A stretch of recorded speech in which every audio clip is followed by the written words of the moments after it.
তিনি ছিলেন মধ্যম আকৃতির সুঠাম দেহের অধিকারী একটি মানুষ। তার চুলগুলো ছিল ঘাড় পর্যন্ত প্রলম্বিত, হালকা হালকা কোঁকড়ানো।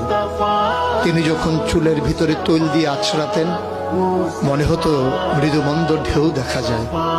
তার কপাল ছিল চওড়া, ভ্রুগুলো ছিল জোড়া ভ্রু, ধনুকের মতো বাঁকা। চোখের পাতাগুলো ছিল ফুটন্ত গোলাপের গোলাপি রঙের এক একটি পাপড়ির মতো। তিনি কখনো বা যখন চোখের পলক ফেলতেন মনে হতো মৃদুমন্দ বাতাসে গোলাপ পাপড়ি যেন দোল খাচ্ছে। তার চোখের সাদা অংশ ছিল রক্তিমাভ সাদা, কালো অংশ ছিল কৃষ্ণ কালো। তার নাকটা ছিল খাড়া, নাকের ছিদ্রগুলো ছিল ছোট ছোট। নাকের নিচে ছিল সরু চিকন গোঁফ, গোঁফের নিচেই সেই গোলাপি রঙের ঠোঁট।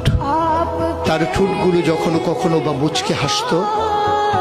গোটা পৃথিবীর মানুষ অবাক বিস্ময়ে দেখত। গোটা পৃথিবী